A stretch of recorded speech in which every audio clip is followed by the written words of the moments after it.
mahasiswa. Nah, di video ini aku akan jawab pertanyaan dari teman-teman yang bertanya, bisa nggak sih dosen non-PNS mendaftar lagi untuk posisi dosen PNS di fakultas yang sama? Nah, sebelumnya jangan lupa klik subscribe dan turn on notification biar kamu selalu dapat informasi terbaru dari video-videoku selanjutnya. Jawabannya adalah bisa. Nah, ini berdasarkan case yang aku lihat sendiri di Fakultas Teknologi Pertanian Universitas Brawijaya. Nah, jadi dosen ini merupakan salah satu dosenku yang dari dulu S1 udah menjadi dosen, dan kupikir dulu semua dosen adalah dosen PNS, soalnya kan di perguruan tinggi negeri. Tapi ternyata enggak, jadi enggak semua dosen yang bekerja atau mengajar di perguruan tinggi negeri adalah dosen PNS, dan enggak semua juga dosen tetap. Nah, posisinya dosenku ini dia adalah dosen tetap non PNS.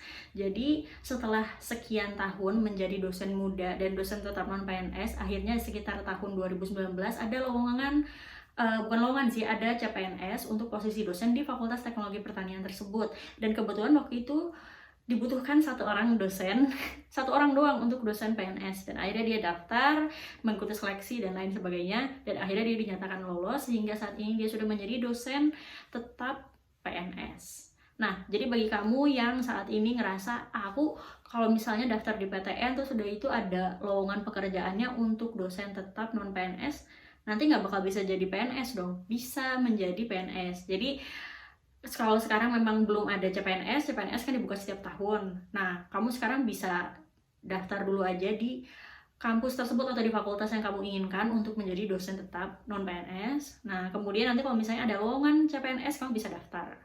Tapi saat kamu mendaftar lowongan untuk CPNS, posisi kamu sebagai dosen non PNS ini nggak tiba-tiba hilang. Jadi maksudnya kamu nggak perlu resign dulu dari pekerjaanmu di dosen non PNS ini untuk bisa ikut CPNS. Jadi kamu tetap ya sambil bekerja sambil kamu ngelamar CPNS. Tapi perlu diperhatikan bahwa untuk melamar CPNS semua prosesnya ini kamu lakukan secara mandiri. Jadi nggak difasilitasi sama fakultas maupun dari kampus. Juga dari segi fakultas nggak ngasih kayak surat rekomendasi atau kepastian, dalam artian kalau misalnya kamu udah jadi dosen non PNS, kamu pasti akan bisa diterima di fakultas ini saat CPNS nanti.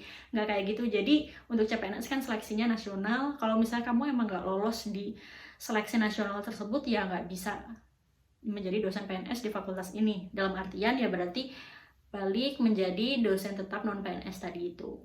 Nah, perlu diperhatikan juga biasanya untuk di PTN ya, untuk lowongan dosen tetap PNS itu sempit alias sedikit banget. Saya juga nggak paham kenapa, karena yang di FTPUB waktu itu per tahun 2019 sampai 2020 dalam satu tahun untuk CPNS di FTPUB itu cuma diambil satu orang aja se-FTP. Nggak ngerti kenapa cuma sesedikit itu gitu, dan yang daftar pasti banyak banget. Dan ya tetap aja mau sebanyak apapun yang daftar, yang diterima tetap cuma satu orang. Nah, jadi kalau misalnya kamu bertanya-tanya nih, lebih baik aku daftar dari awal dosen non PNS aja atau dosen PNS aja atau dosen tetap aja atau dosen nggak tetap, menurutku jawabannya adalah subjektif, tergantung dengan rencana karir dan juga prediksi kamu ke depannya. Nah, ini balik lagi ke rencana kamu kayak gimana. Jadi bagi beberapa orang ada yang mikir, ya udah deh, yang penting aku bisa jadi dosen tetap PNS. Kalau kamu pengen kemungkinan diterimanya itu lebih besar dan nggak perlu daftar CPNS berkali-kali, saranku adalah ngambil di PTN tapi di luar Jawa, karena seleksinya akan lebih kecil dibandingkan yang di Jawa. Karena kalau di Jawa itu kayak banyak banget yang pengen daftar untuk menjadi dosen di PTN di Pulau Jawa. Nah, kemudian pilihan keduanya, kamu mungkin merasa nggak apa-apa, pokoknya aku di kampus PTN yang ada di Jawa. Ya, tapi kalau misalnya kamu lewat CPNS, kemungkinannya kecil karena peminatnya banyak, sementara lowongannya sedikit gitu. Atau kalau misalnya mau tetap apapun yang terjadi, pokoknya aku pengen menjadi dosen tetap PNS di PTN, ya silahkan mencoba di CPNS setiap tahunnya.